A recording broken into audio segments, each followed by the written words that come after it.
to another episode of the DRH Show. Of course, in each episode, I'll be talking with interesting people within the fields of psychology, mental health, and well-being. Our brilliant guest for today is a TEDx speaker, and he also runs his own motivational coaching program. Andrew Payne, thanks for joining me. Thank you. It's a pleasure to join you. Okay. Now, Andrew, can you just please tell us who you are, what you do? Give us an abridged version of your life so we can situate how you came to be doing what you're doing. Okay, well, sure. My name's Andrew Payne. Right now, I help people, business leaders generally, to get more things done, but without getting busier or burnt out. So they can achieve what they want to, but without sacrificing their most precious things. I mean, basically for me, I was involved in a long-term abusive marriage where the impact of that on me was that I became someone who was indecisive. I was a chronic worrier. I didn't really have any goals or ambitions of my own. I was a master procrastinator. And what ruled my life was really just trying to keep the peace, a constant program of appeasement. And then due to a change in my life circumstances, including divorce, I wanted, as I came out of that, just to be someone different. I wanted to be someone that was decisive, that wasn't a chronic worrier. And so as my life moved into coaching more as self-therapy to begin with, it was sort of months after starting coaching, exploring who I was, that I thought, actually, do you know what? I would love to start coaching other people. So I started doing it bits and pieces for free, bits and pieces of free schoolwork. It was going well. And then sort of I stepped up and started reaching out to businesses. And what I found as I was increasingly getting involved in coaching team managers, particularly at that level, was that businesses were using me because their team managers were stressed. They weren't coping in some way. They were underperforming. But then when I met them and started kind of trying to unpack what was going on, actually, at the heart of it, in most cases, was that they just didn't know how to handle their time now that they had so much more responsibility.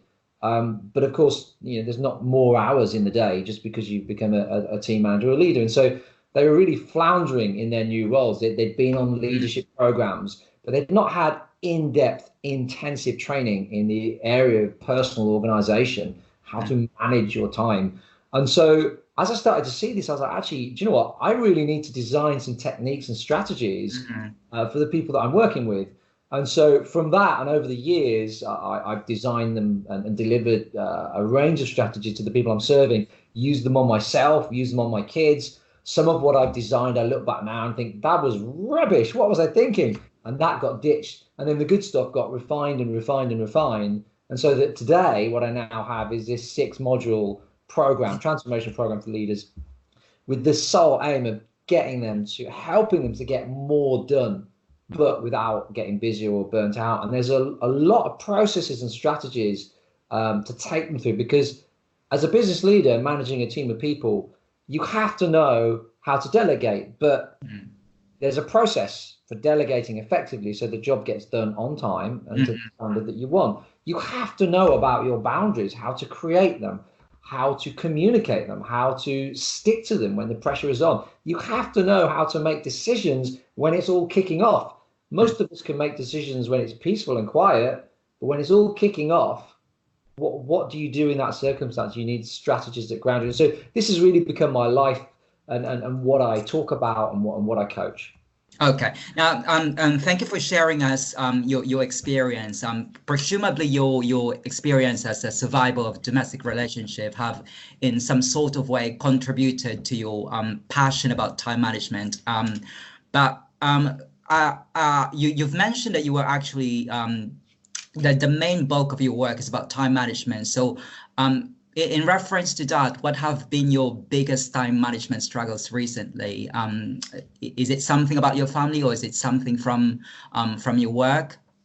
Yeah, and hey, the fact that I battle with my own time management struggles is great. That's what I believe helps me to be an empathic coach when I'm working with the people that I'm serving. But yeah, I mean, I'm a dad to 5 kids. Listen, I got a 1-year-old baby who won't sleep. I got 6 and 3-year-old boys who love each other and hate each other in equal measure. It's chaos. I got teenage daughters at the same time, just trying to get them off their phone and do stuff, getting everybody out the house in the morning. I mean, you feel like by the time you go to work, you've done 10 rounds with Mike Tyson.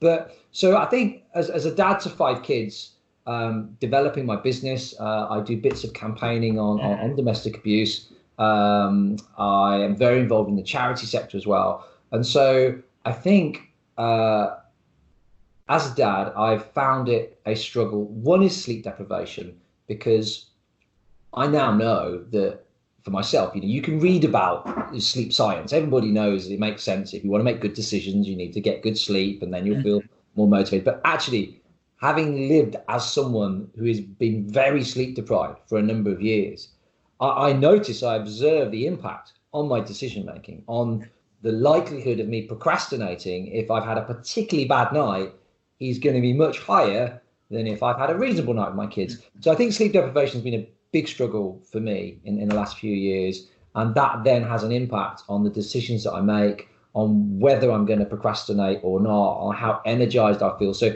if I've got a day working from home, creating content, and I'm sleep deprived, I'm much more likely to head across to YouTube when I should be working on my own stuff, checking out Messi's best goals from 2011. Why would I be doing that? Well, I wouldn't if I was fresh and energized. You make better decisions, and the science is there to back that up. Now, you did mention about your struggles, but from what I've heard about motivational speakers is that boundaries that they've experienced, or boundaries that they have within themselves, also shape their coaching practice. So talk us through about that. How have your boundaries helped you? Well, I mean, you mentioned something earlier where you said, well, surely my experiences in my abusive relationship would have helped shape some of my work. And without a shadow of doubt, the biggest aspect of my work that my experiences in that abusive marriage have shaped is this notion of boundaries. I mean, people think about boundaries as just this kind of one thing. They're kind of like the walls that you put around yourself to stop yourself being taken advantage of. But boundaries are so much more than this. Boundaries communicate your commitments to yourself and to others. They'll communicate what you're prepared to compromise and what you're not, what you're prepared to tolerate and what you're not. And so absolutely, I set boundaries for myself every day. The absolute rigid boundaries that I will not budge on, the boundaries where there is some room for compromise, but not a lot, and the boundaries where actually I'd rather something goes a certain way, but I'm happy to roll over if it doesn't go the way I want. There's 3 types of boundaries in my opinion, and it's healthy to have a blend of all of those boundaries and to be mindful of what they are on a daily basis. And also from what we from your own experience, because you mentioned earlier that you've been working for a number of companies, what do you think is the most common time management mistakes you see leaders are making, and how can they actually address these mistakes? Yeah, from the people that I serve, there's a couple of things I'd say. One common problem I see is that people will keep diaries. It could be an online system that they use at work because they have to, or they choose to, or it could just be that they, like me, they use a hardback diary. But in their diary will be appointments, and that'll be it. There won't be anything else in there. And so much of what they have to do is just swirling around in their heads, or it might be on a spidergram that they drew one day and they don't really look at it. And so a big challenge or a big problem or a big mistake that I see leaders making is they don't have a clear plan for their day, broken down into blocks of time that keep them on track so they don't get distracted or pulled into things that aren't important. And that it can be a flexible guide. It doesn't have to be absolutely rigid, but that gives them a guide for that day, not just appointments. So that would be one mistake. Because also when you get into the habit of planning your day every day, you're constantly thinking through your priority. In order to make that plan, thinking is really important. And so if you don't have that plan, you probably haven't done that thinking at the beginning of the day. So that would be one. The second thing is delegation, in that we all know that we should delegate. I mean, if you had a coach come and see you and you were managing a team and you're really struggling, the first thing that, the coach would want to unpack is, well, do you delegate? If you said you don't delegate, the coach would say, well, you need to delegate. But you probably know that. The problem is that it's difficult to delegate if you don't fully trust your team, or if you've delegated before and they screwed the job up, or maybe they were late in delivering the job. And so business leaders, team managers, people in leadership positions, they're often afraid of delegating because there's a risk. And so in not delegating and keeping the stuff to themselves, then obviously you are overworking yourself. You're getting stressed very quickly, burnt out. And also the team that you're managing, they can see you keeping all the jobs to yourself. Mm-hmm. They can see that that says something about them. And so there are a few problems that emerge from not delegating. Yeah, I'm also guilty of that because aside from managing Cycrage, I also organize conference, and just October I was in Malaysia. I organized conference, and I tend to be a micromanager myself, so I just keep on doing everything. And I think it's important to consider that you can actually overwork yourself.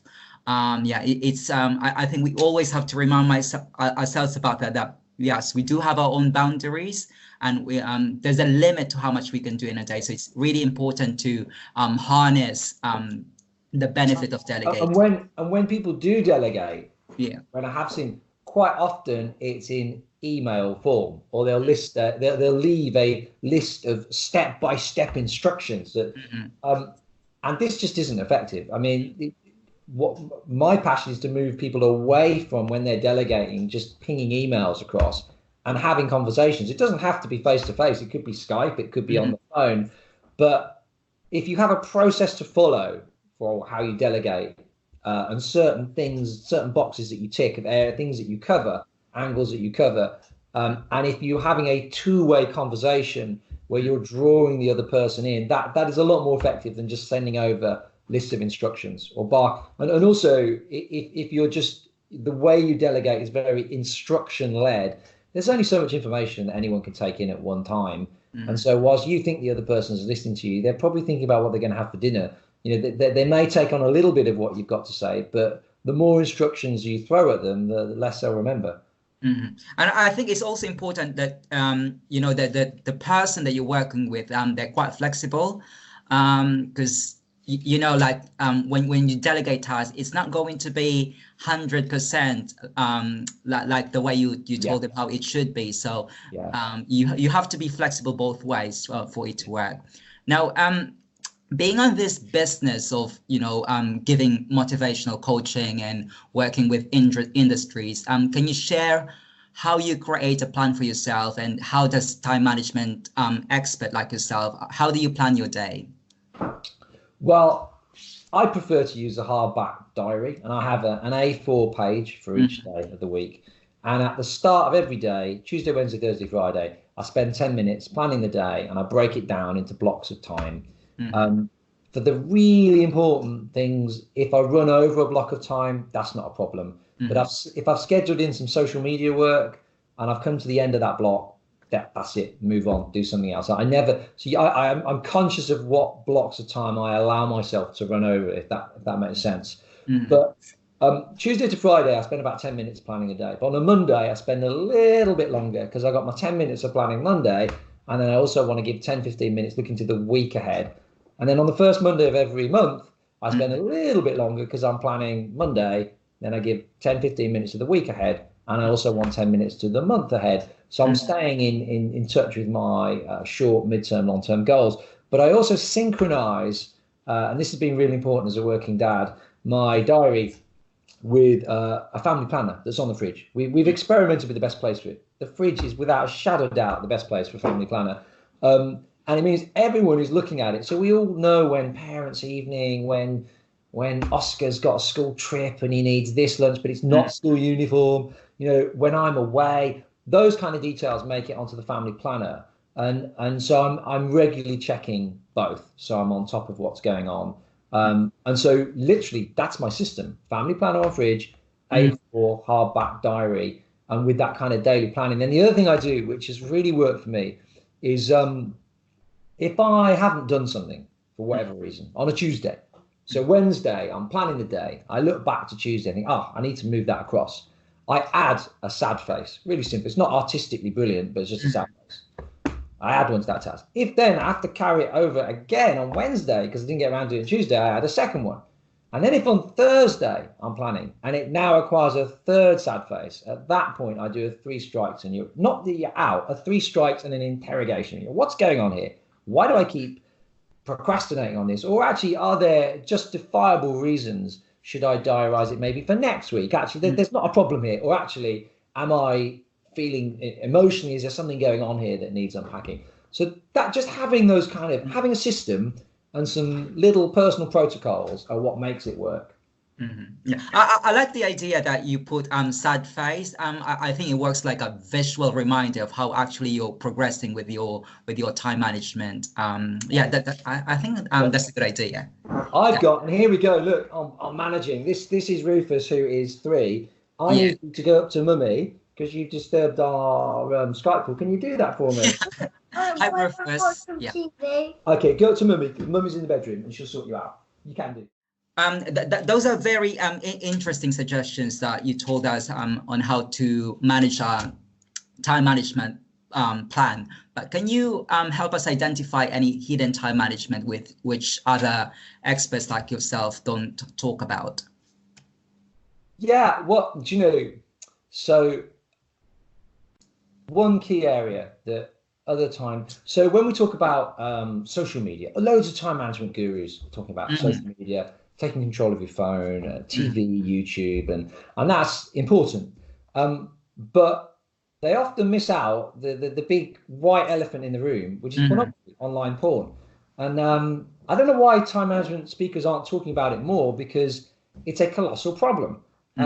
If you think about Pornhub is the world's largest free porn channel. Not the only one, it's just the largest. And yet last year alone, it registered over 30 billion searches. There's only 7 billion people on the planet. Only half of that 7 billion have internet access, so now you're down to 3.5 billion. And given that it's predominantly a male problem, not exclusively, but the consumer base is predominantly male, well, roughly half of that 3.5 billion have created in 1 year 30 billion searches on just one channel.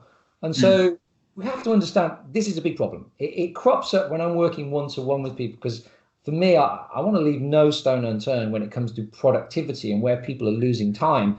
And the problem with pornography, no one sets out to become a porn addict. It's in nobody's goals for 2020 to watch more porn. The problem is it starts as a small habit, maybe 20 minutes here and there. They got curious, or they started going to bed at a different time to their partner because the partner's on shifts, or they were bored in some way. Often it's happily married guys who are productive and successful, but the habit builds very quickly in a lot of cases, which means suddenly you've got a guy who was fine, he was happily married, good relationship. Suddenly he's eking out 1 or 2 hours a day at night time, usually when he's on his own. Home workers particularly can struggle with it. And not only does that start to isolate him from his wife more, the science shows that the more you watch, the more that your body responds to the PC and not the real thing. And it drains so much time.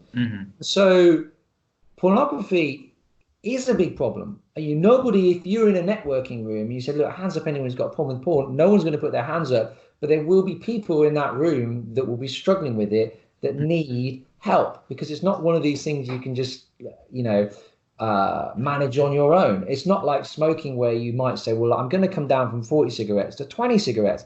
It needs to be eradicated. And so for anybody watching this where they know, actually, it's become a bit of a problem, you could work with someone. I work and I put people on an accountability piece of software where I can see what they're browsing, and that normally helps. And I coach them over a period of time. But as an absolute, just like starting point, stick the family controls on your Wi-Fi and make sure the password is so ridiculous you could never remember it, and then just burn the piece of paper that you've written the password down on. Whatever it is, create obstacles. But let's be real, it's a big problem for a lot of people who are professional men who lose hours of time. And my passion is to see men kick the habit so they rediscover that time, but also so their relationships improve, so their confidence improves. Because no one comes to me saying, I felt great after watching the porn. Most people feel rubbish when they, each time they come off, they log off. They generally feel rubbish about themselves. Yeah. I think this is particularly true if you're working for yourself, like you're a freelancer, because obviously that would be much of a barrier if you're working in a traditional workplace. You don't expect someone working at an office to access porn. No, but where it becomes a problem for someone in the office is where actually, and I reference my own sleep deprivation to small children, is where then they could be going to bed. You know, they have a grueling job. They may be managing kids. Maybe they're not managing kids at home, but they've got a busy social life. But because of that habit, it's the waste of time in the evening that could be pushing them to going to bed way too late.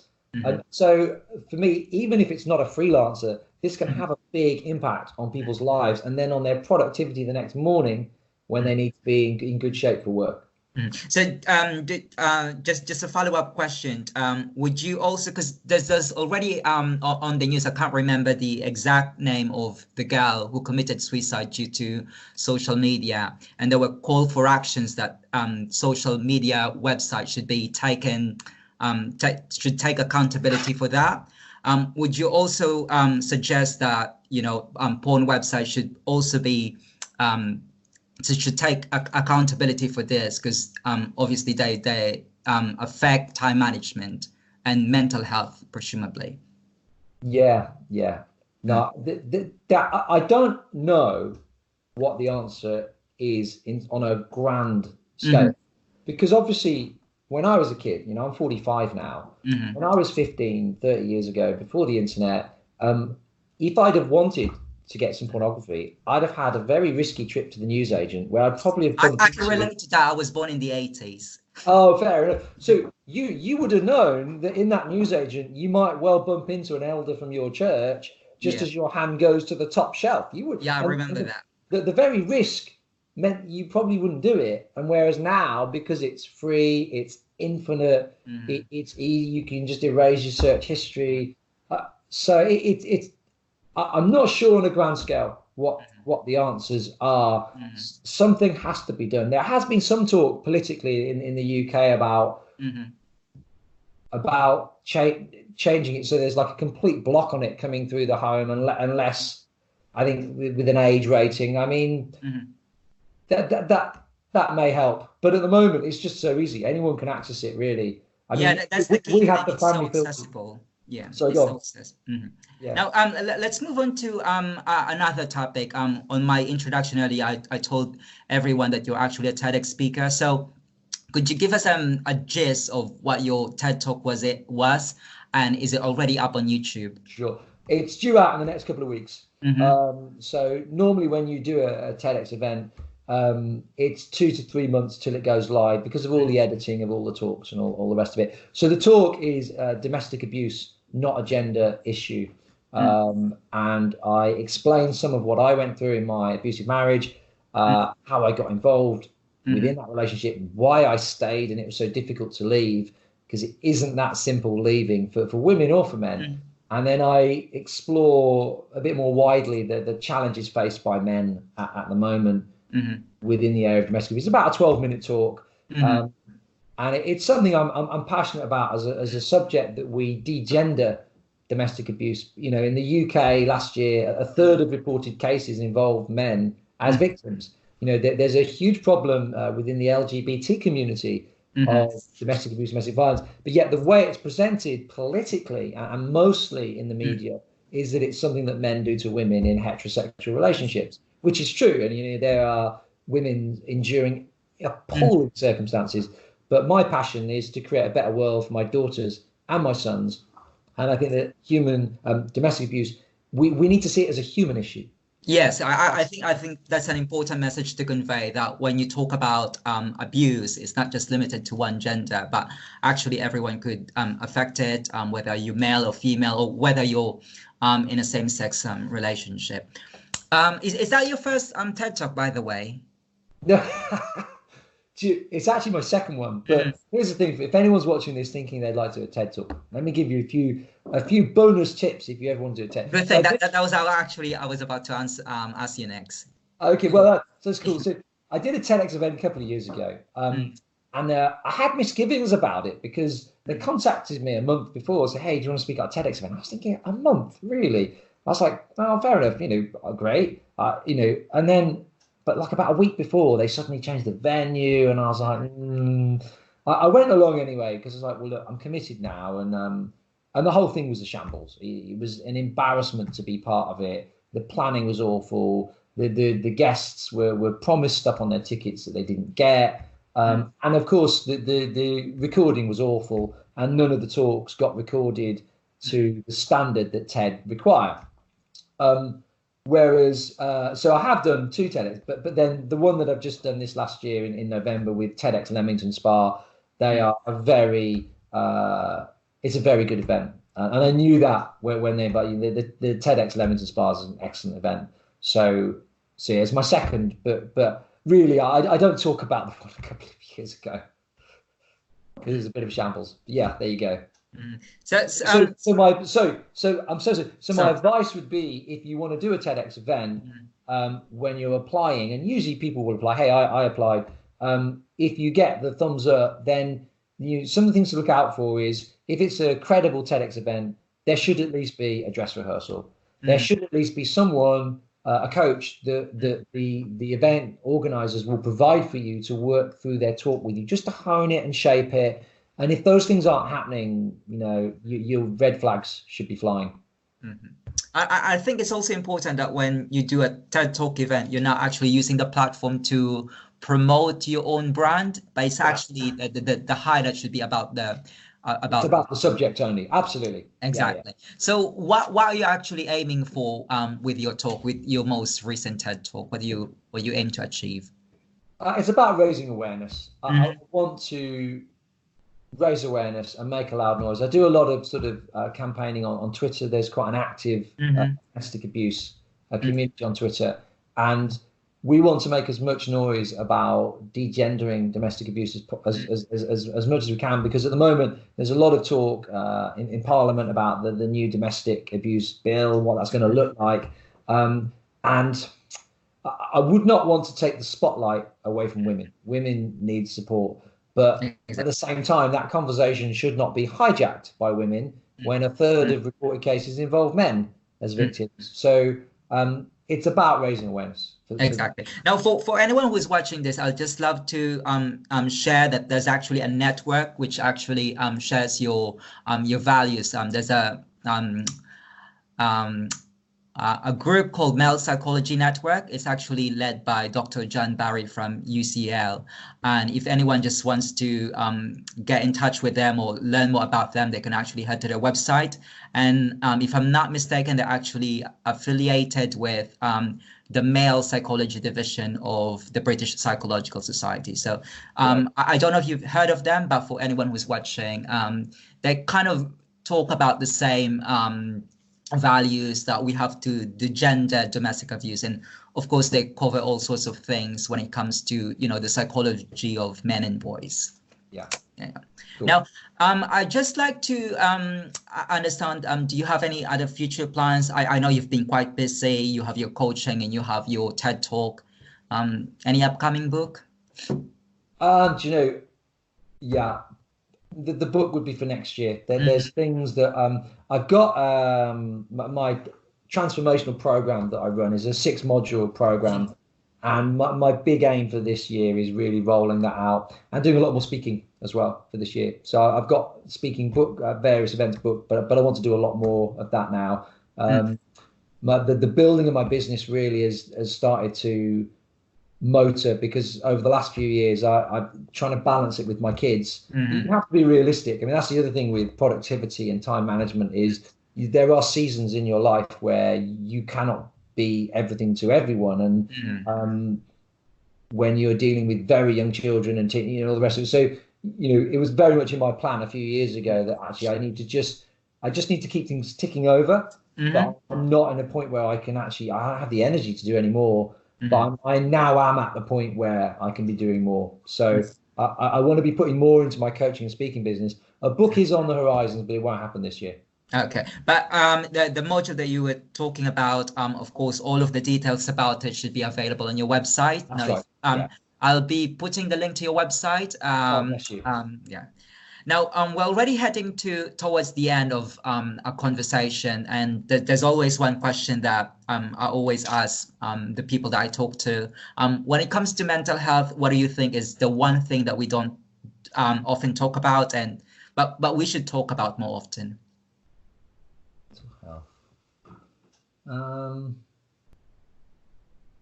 I mean, we do talk about it, but I think I don't see enough action or change. Is, you know, hundreds of years ago, when we relaxed at the end of the working day, we would do so in family units. We would talk, sing songs. It was a convivial time. That's how we wound down from the working day.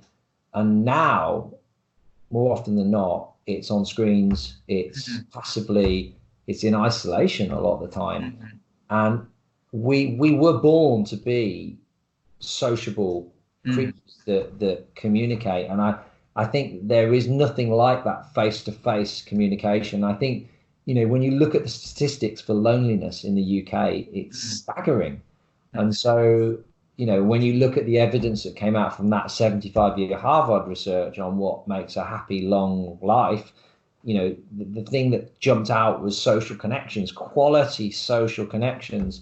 And so there is talk about loneliness, and there is plenty of talk about social media. And but I do think this kind of socially, there's so much work that needs to be done to get people communicating again. You know, this Christmas just gone, we did an invite all up and down our road for an open house. We weren't expecting many to come because we don't know everyone, but like our house was just inundated, man. It was inundated. But, you know, reaching out to your neighbors, literally, you know, if you don't know them, you should do. You should know the people across the road. Well, how am I going to get to know them? What, you know, well, Christmas, Easter, whatever it is, barbecues, but reach out to people and really, you know, whether it's helping them with their bins or whatever, but I do think there needs to be, I'm trying to put my finger on it, but just more encouragement, more awareness that as communities, as neighbors, in our little tiny little worlds that we live in, we need to be reaching out to people. It's so rewarding. And we made a load of friends that evening. We really have. There was one couple, they couldn't even come, but they gave us a bottle of wine and we're going to go over to theirs for dinner, and all because we made these invites for this open house at Christmas. Because we're like, do you know what? We spend loads of time with our family, but what about the people on our road? You know, so it's little things like that. We need to do more of that. Yeah, I can see what you mean, and actually it's quite ironic that we actually talk to people through the internet, like miles away on the other part of the world, but we don't actually talk to the person next to our door. Yes, and that's quite really ironic. That's my point. You've said what I was trying to say, and the words weren't coming to me. Yeah. Anyway, Andrew, it's been an insightful conversation with you, but unfortunately our time is up. Thank you for sharing your expertise, and we look forward to hearing more about your work, and all the best. Excellent. Thanks, Dennis. Thanks a lot. Thank you.